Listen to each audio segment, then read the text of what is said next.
A good night's sleep is hard enough without worrying about leaks.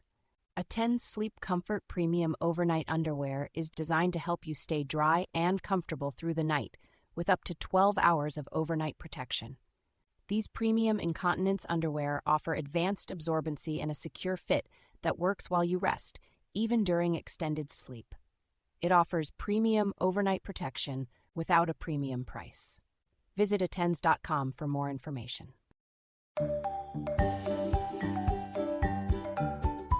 Welcome to Life Without Leaks, a podcast by the National Association for Continence. NAFC is America's leading advocate for people with bladder and bowel conditions, with resources, connections to doctors, and a welcoming community of patients, physicians, and caregivers, all available at nafc.org. Welcome back to another episode of Life Without Leaks. I'm your host, Bruce Cassover, and joining us today, as always, is Sarah Jenkins, the Executive Director for the National Association for Continence. Welcome, Sarah. Thanks so much, Bruce. I'm so glad to be here. Today, our guest is Dr. Maria Roell. She is a third-year internal medicine resident at the Medical University of South Carolina. She is looking to pursue a fellowship in gastroenterology and hepatology with a particular interest in inflammatory bowel disease. And today she's going to be talking with us about bowel disorders and urgencies. So, Dr. Roell, welcome. Thank you for joining us today. Hi, Bruce. Hi, Sarah. Thank you so much for having me. You know, when most people are growing up, they want to be an astronaut, they want to be a firefighter, but you are going into medicine. How did you get to where you are today, and how did your interest in your particular specialty develop? So growing up, I was always interested in the sciences. I loved learning about anatomy and the human body, and I feel like that kind of puts itself into pursuing medicine a little bit naturally. I don't have any family members or anything in the medical field, so it was all new to me. And then in medical school, I liked a little bit of everything, and I didn't really like surgery. So I think liking everything, but not necessarily wanting to be operating all the time puts you into a category of either internal medicine or pediatrics, and I definitely prefer adults, so landed in internal medicine. I've been passionate about gut health and GI pathology since undergrad. I focused on nutrition as part of my studies in undergrad, and that has kind of led me into the path of pursuing gastroenterology. Over the past 3 years, I have been working in our IBD clinic and GI clinics, and it's definitely become a passion of mine and something I really enjoy. That's great to hear. And I sort of get the feeling that gastroenterology and gut health and things related to that are actually having a little bit of a moment, in the sense that, you know, you actually see ads for medications to treat these sorts of conditions, and people seem to be getting a little more comfortable talking about it, but it's still a topic that's really taboo for a lot of people. Do you find that the patients you're dealing with, that sometimes it's a struggle to get them to open up to you and discuss what they're really going through? Definitely. I think talking about bowel issues, whether it's urgency, diarrhea, constipation, any of those things can be uncomfortable for a patient to bring up. It's personal. They don't know how to mention it. But I do think the things that we're seeing on social media with gut health and all of that stuff has made it a little bit easier to talk about and to ask questions about it. When you mentioned urgency, and I think everybody's experienced urgency at some, a few points in their lives, but this is not just regular, oh my God, I ate, a bad shrimp. What are we talking about when we're talking about clinical bowel urgency that's really related to a medical condition? Definitely, yes. Like you said, I think everyone can relate to having the feeling of needing to find a bathroom right now, whether they've eaten a large meal or drank a strong cup of coffee or something like that. We can all relate to that. But from a medical standpoint, bowel urgency is the sudden, compelling need to have a bowel movement that's difficult to defer. It feels like you need to go to the bathroom right now and may not make it. It's much harder to control in patients who have true medical bowel urgency, and it tends to happen more frequently or unexpectedly to the point that it can interfere with daily life. So what sort of things could be causing this aside from, like we're saying, that bad shrimp? What else is actually making this happen? One of the common causes of bowel urgency is irritable bowel syndrome. This is urgency that tends to be related to a hypersensitivity or a functional problem with the gut. You might be more likely to experience that need to go now feeling in IBS after you eat certain trigger foods or experience certain stressors that may stimulate your anxiety. A lot of the time, people with IBS will say that they need to find a bathroom right away before a big presentation or before a big test as their anxiety ramps up. Inflammatory bowel disease is another pathology that can cause bowel urgency. So this urgency is linked to true inflammation in the GI tract. Urgency can be one of the most common symptoms in patients with IBD, and definitely has a significant impact on their quality of life. A couple other things include food intolerances, so lactose intolerance, gluten intolerance. Those things can definitely present with bowel urgency. And then pelvic floor dysfunction or neurological diseases can also have urgency. This tends to be more related to control and coordination issues with the muscles in the anal and pelvis region. I want to ask you about that intolerance thing because there's things like sensitivity and intolerance and allergies. And I don't know about other people, but I think that there's a lot of confusion about what the differences or similarities between those things are. Could you talk a little bit about that? Yeah, so a lot of people have food intolerances. So lactose intolerance is very common. You eat dairy, you can experience diarrhea, urgency, or on the other end of it, you may experience constipation. But you don't have a true allergy to lactose. If you had a true allergy to lactose, we would be more concerned that you are having swelling, inflammation in other parts of the body, not just necessarily like diarrhea or an upset stomach. Similarly, like gluten intolerance versus celiac disease are very different. So celiac disease, you're able to see the underlying pathology on biopsies from the intestines, whereas gluten intolerance, you tend to experience abdominal pain, cramping, diarrhea, constipation, but again, it's not true celiac disease. There are tests that we have that can kind of distinguish these two things. And with intolerances, you tend to not see anything abnormal on the colonoscopy or endoscopy. Okay, that's really interesting. Now, speaking of differences, you were also talking about IBS and IBD. And personally, I think it's really unfortunate that the acronyms or the initialisms are so similar because it really is confusing and hard to keep your mind. Maybe for the layperson, you can help give us a better sense of what the differences are and, how to think of those two different conditions.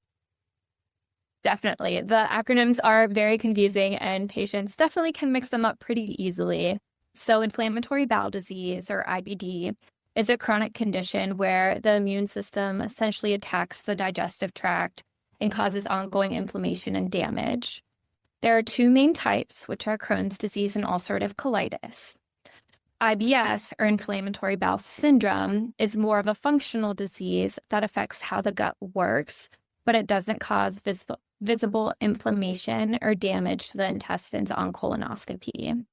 Symptoms definitely can overlap with diarrhea, constipation, abdominal pain, but with inflammatory bowel disease, symptoms tend to include bleeding.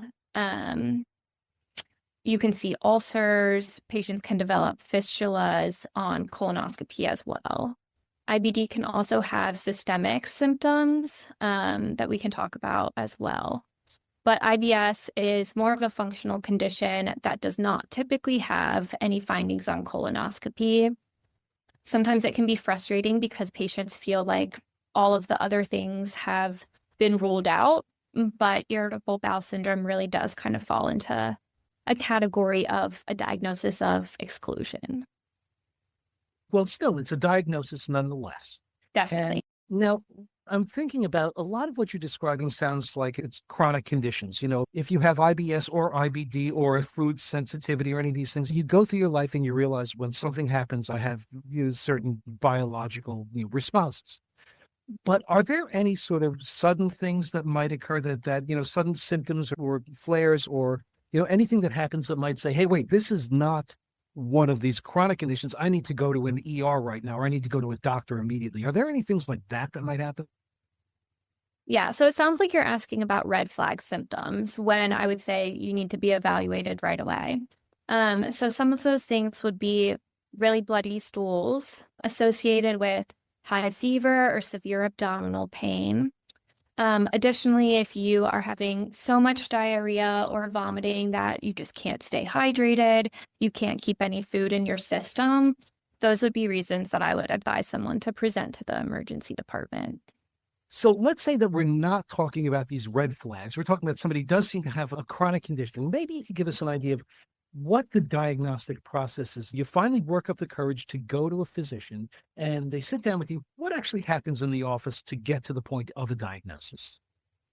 Yeah, so a lot of questions to kind of start off the visit. Main thing will be getting a good history from the patient.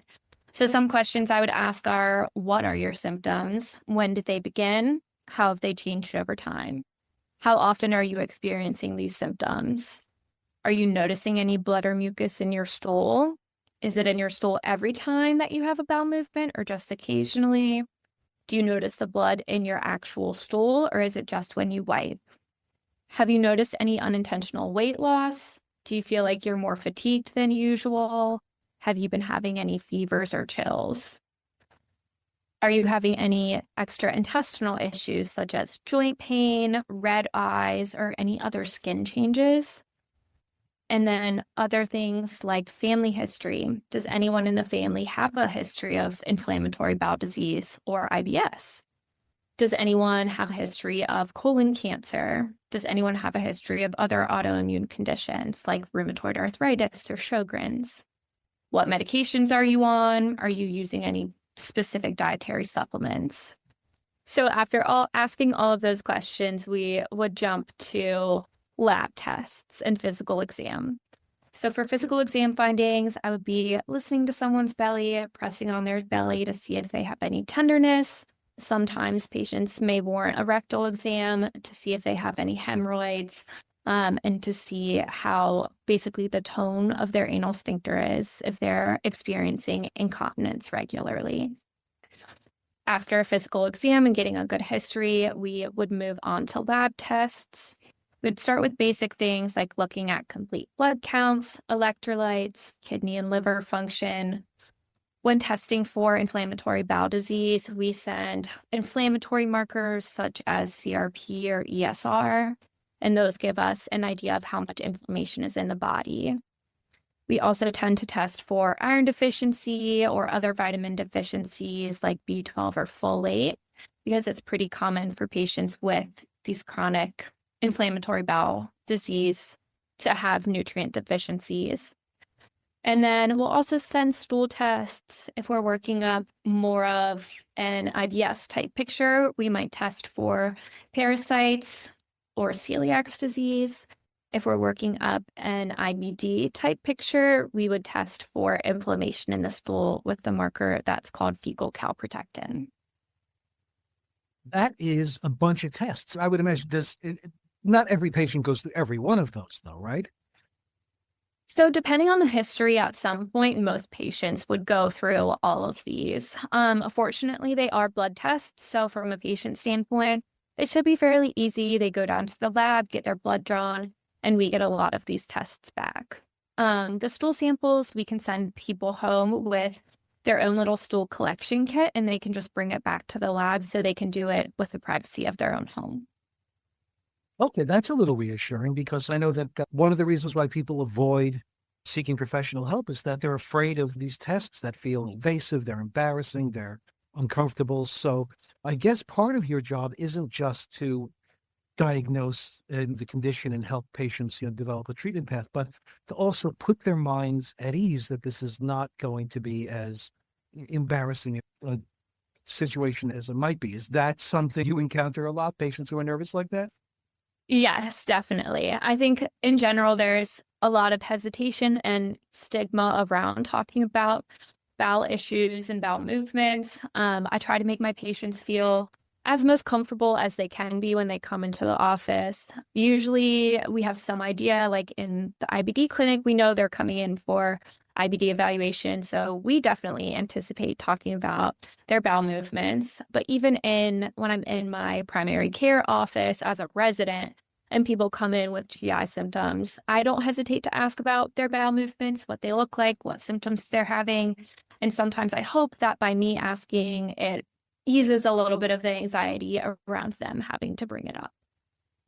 Well, I'm sure that I hope that it would, but I'm sure it does. Then that's excellent to hear. So now we've gone through the diagnostic process and you have a sense of what sort of a condition the patient may be having. What are we looking at when it comes to treatments? What are some of the first things that they might hear you recommend? Yeah, so jumping back just to expand a little bit more on the diagnostic criteria, we do advanced imaging tests when we are concerned about inflammatory bowel disease. So after we've gotten our routine basic labs like blood counts and all that stuff, and we think someone has some inflammation in their GI tract, we would typically move on to a colonoscopy.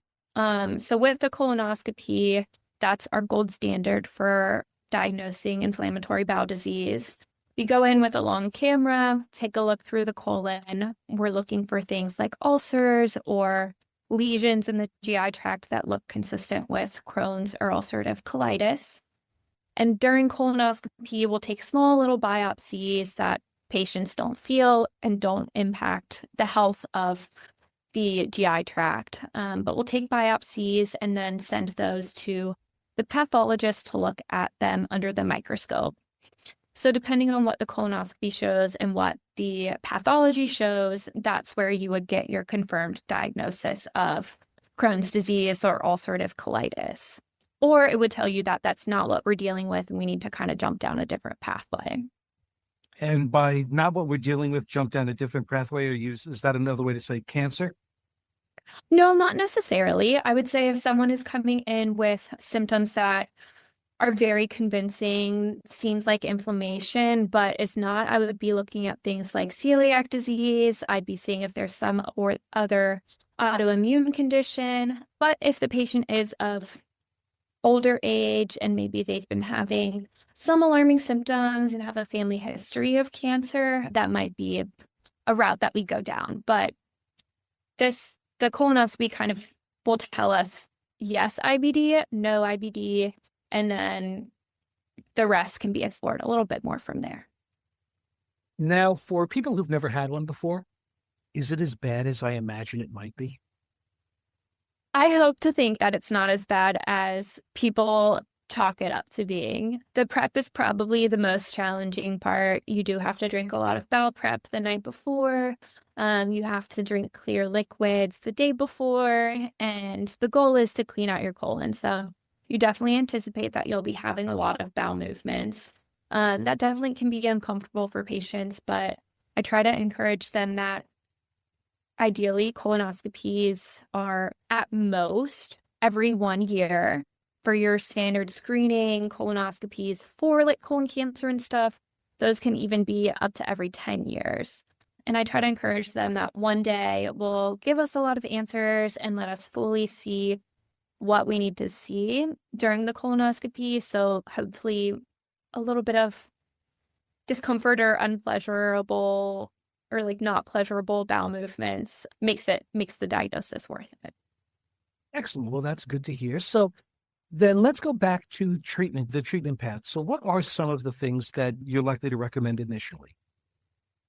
So diet and lifestyle modification is a huge thing that we would talk to all of our patients about. We also would look at medications. So some patients may need to be started on steroids to reduce some of the inflammation in their GI tract. They might benefit from other medications called mesalamines. And then we get into our area of biologic therapies, which there are lots of medicines in that category. They can be administered different ways, and there's a ton of research in that area that's continuing to grow. But working on lifestyle and dietary changes is something we talk to about every patient, no matter what their medication treatment will be, whether that's incorporating a lower fiber diet to help reduce some diarrhea, whether that's helping to manage their stressors that tend to cause their symptoms to flare with meditation, therapy, sometimes even medications for depression or anxiety. And then also incorporating like nutritional supplements if they've lost a lot of weight are all things that we would talk about probably in an initial visit with someone who is newly diagnosed with IBD. Okay, down the road, are there more either advanced treatments or even maybe surgical things that might be an option for some people? Yes, definitely. So surgery is very patient specific. It can go into areas that might not be the most favorable thing for patients. Sometimes surgery can look like resecting part of the bowel, and people may have such severe disease that they end up needing an ostomy. I wouldn't necessarily say this is standard for most patients who are diagnosed with inflammatory bowel disease, but when we get into further complications like strictures or fistulas or blockages in the GI tract, that's when surgery might become an option or a need. Okay, but I would imagine that surgery today is probably much further along than many patients may remember, especially if you're an older patient. If you think of surgery back when you were in the earlier stage in life, it's probably a lot better today. Is that fair to say? Yes, I would say so. I'm not a surgeon, but it seems like the procedures that they're doing today try to be as minimalistic as possible while still providing an optimal solution for whatever is going on in the intestines. Yeah, I know you mentioned, for example, like ostomies. And we've spoken with patients before who've had them. And, you only get one of those if you really, really need it. It's not like, what am I going to do today? And the people who've had it have almost to the person said that it's been a life-changing positive for them because it's given them back the freedom that they just never had. And it's, saved them from so much emotion, so much heartache and stress that it's really been a life changer for them. And I'm wondering, maybe you could talk a little bit about urgency in some of these conditions and the emotional toll it takes, and maybe the sort of benefit that you see these patients receive when they come to you and they get a proper diagnosis and treatment. Yeah, definitely. This kind of makes me think of one of the very first patients I met my first year of residency in the inflammatory bowel disease clinic. She came in and she was so excited that she was finally able to come in for an in-person appointment because for the past, I think probably 3 years, she was doing all virtual appointments because her bowel urgency and her diarrhea was so bad that she couldn't leave the house or she couldn't travel for more than an hour in her car. So she was very excited to be in person that day. And that's definitely an experience I hear so many patients talk about. The symptoms of bowel urgency and diarrhea can cause a lot of anxiety, and it can lead to a lot of social isolation. Patients fear leaving the house because they don't know where the closest bathroom is. They don't know when their symptoms are going to start, and they are nervous to be out in public and when they might have an episode of bowel urgency or incontinence and may not be able to make it to the bathroom in time. Well, it's got to be very rewarding to work in a specialty where you can see the things that you do, the recommendations right off the bat, things like behavioral changes. You change your diet and you change your life, where you could see these things have a real effect. I hope that it's as rewarding as I imagine. It definitely is. I would say that's probably one of the most rewarding aspects of it. I get very excited when patients come in and we've finally been able to get them on a good medication regimen. They have incorporated some lifestyle changes to help manage their stress and incorporate a better diet, and they're feeling better and they're able to get back to their day-to-day lives. I love hearing that. Now, as you know, this is Life Without Leaks. And one of the things we like to do before we leave is to ask our guests if they have one little hint or tip or strategy to help them live a life without leaks. Now, we're not really talking about leaks today. We're talking more about bowel urgency and related conditions. So I'm still wondering if you might have, one particular takeaway, a tip that you wish everyone understood about bowel urgency to help them live a better, healthier, more comfortable life? I think my biggest tip is just to reassure patients that bowel urgency is more common than you think. More people than you would anticipate experience it. And it's something that can be treated. So I encourage patients to reach out to their doctor, even if it's not a gastroenterologist, if it's their primary care doctor, or whoever they're in contact with, to reach out to them and to talk to them about it. Sometimes bowel urgency warrants further workup, and sometimes there can be simple solutions too. So I definitely just encourage patients that it's more common than you think and that you're not alone. Well, that's great. And I hope people take you up on it. Do visit their doctors, because without doing that, you're not doing anything. So thank you so much for sharing all this with us. And we're certainly confident that a lot of people are going to get an enormous amount of benefit out of it. So thank you for joining us today. Thank you so much for having me. Life Without Leaks has been brought to you by the National Association for Continence. Our music is Rainbows by Kevin MacLeod. More information about NAFC is available online at nafc.org.